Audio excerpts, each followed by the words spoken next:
자, 이제 채권자 대위권 매년 출제될 건데요. 의뢰 채권자 갑이 의뢰병에 대한 금전 채권에 대하여 채권자 대위권을 행사하는 경우에 관한 설명으로 옳은 것은, 그래서 채권자 갑, 채무자 을, 그리고 제3채무자 병, 이렇게 될 건데,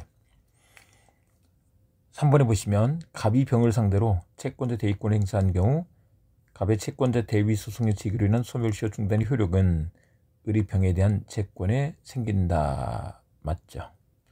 맞는 게 의뢰 피대위 권리를 채권자 갑이 대위 행사하는 거잖아요. 이 권리를 행사하고 있는 거니까, 이거를 행사하는 거니까 이 권리가 행사됐으니까 시효 중단도 피대위 권리에 대해서 돼야지 되는 게 맞죠. 3번에 옳지 않은 것은, 페이지를 바꿔서 보시면 3번에 민법상 조합원의 조합 탈퇴권은 채권자 대위권의 목적이 될 수 없다. 조합원의 조합 탈퇴권도 돈이 되면 채권자 대위권의 목적이 될 수 있다. 이렇게 되죠. 채권자 대위권은 책임재산 보전제도로서 채무자의 책임재산을 만드는 거예요. 채권자가 강제 집행할 수 있는 재산을 만드는 것이기 때문에 돈 될 수 있는 권리들 대위행사가 되는 거죠. 그 다음에 4번 문제로 가시면 옳은 것은 2번에 채권자 대위권으로 보존되는 채권, 피보존 채권이죠. 제3채무자에게 대항할 수 있는 것임을 요하지 않는다. 대항할 수 있는 것임을 요하지 않는다. 채권 자체가 상대권이잖아요. 대항할 수 있는 것임을 요하지 않죠.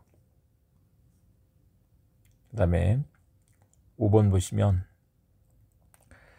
의리 채권자 갑이 의리병에 대한 금전 채권에 대하여 채권자 대위권을 행사하는 경우에 관한 설명으로 옳지 않은 것은 3번에 채권자 대위 소송에서 갑의 의리에 대한 채권이 존재하는지 여부는 법원의 직권조사사항이다. 법원의 직권조사사항이다. 이게 피보존 채권이 존재해야만 채권자 대위권 행사가 가능한 거잖아요. 그래서 이게 소송법적으로 당사자 적격의 문제예요. 당사자 적격으로서 소송 요건에 관한 문제죠. 근데 소송 요건은 법원의 직권조사사항이다. 이게 된다. 3번 정답.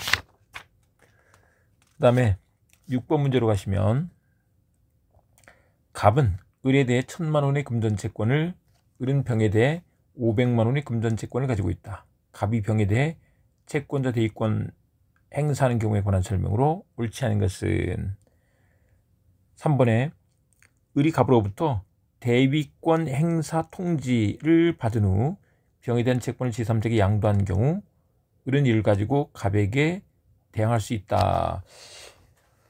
이게 이 채권 양도를 해버리면 처분행위라는 거잖아요. 그걸 가지고 대항할 수 없다. 그래서 통지받은 후에는 처분행위를 했을 때 대항을 하지 못한다. 이렇게 되는 거죠. 3번 정답이다. 그 다음에 7번 문제로 가시면 옳은 것은 5번에 판례에 의하면 채권자 대위권 행사에 대하여 제3채무자는 채무자가 채권자에 대하여 가지는 항변으로 대항할 수 없다. 맞죠? 채무자가 가지는 항변을 가지고 제3채무자가 대항할 수는 없는 거지, 그 말이에요. 왜? 채권자 대위권 행사는 채권자가 채무자가 가진 권리를 이렇게 행사하는 거예요. 대위 행사. 그래서 채권자의 권리를 행사하는 것이기 때문에 병이 을에게 항변할 수 있는 사유가 있으면 그거를 갑한테 할 수 있는 거죠. 근데 을이 갑한테 항변할 수 있는 사유를 병이 행사할 수는 없다. 이런 얘기예요. 그래서 5번 정답이 되겠고, 8번에 가시면 옳은 것은 2번에 토지거래 규제 구역 내의 토지매매의 경우 매수인 매도인에 대하여 가지는 토지거래 신청 절차 협력금의 이행청구권도 채권자 대위권 행사의 대상이 될 수 있다. 이것도 결국 허가를 받으면 이 채무자한테 돈이 되는 거니까 채권자 대위권 행사의 대상이 될 수 있다는 것이다. 2번 맞고, 그 다음에 9번 가시면 채권자 대위권에 관한 설명으로 옳지 않은 것은 1번에 재심의 소재기는 채권자 대위권의 목적이 될 수 있다라고 하는데 틀렸죠.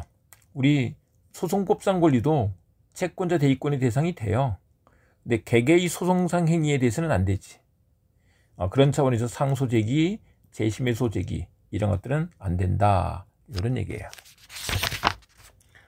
그 다음에 10번 보시면 10번에 옳지 않은 것은 4번에 채무자가 채권자 대위권 행사의 통지를 받은 후에는 자신의 채무자로부터 변제를 수령할 수 없다. 통지를 받은 후에 처분행위를 했을 때 대항을 못하죠. 그러나 변제를 수령하는 것은 이게 처분행위가 아니죠. 수령할 수 있다, 이렇게 된다. 4번 정답. 그래서 이 변제할 수 있는 것이다. 11번 채권자 대위권에 관한 설명, 이거 지나가고요. 12번에 보시면 옳은 것은 했는데 1번에 채권자가 자기 채권의 보존을 위한 보존행위 이배의 권리를 행사하는 경우에는 채무자에게 이를 통지해야 한다. 통지해야죠.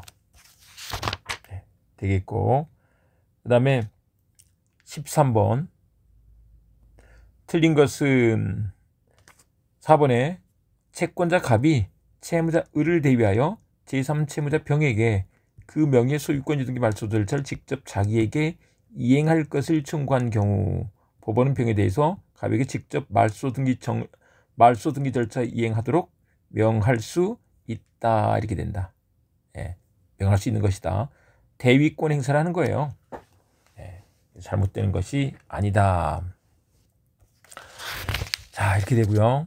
그 다음에 14번 지나가고 15번 가시면 갑은 을에게 변제기가 도래한 1억 원의 금전 채권을 가지고 있고 을은 현재 무자력 상태에 있고 병에 대하여 변제기가 도래한 5천만 원의 금전 채권을 가지고 있다.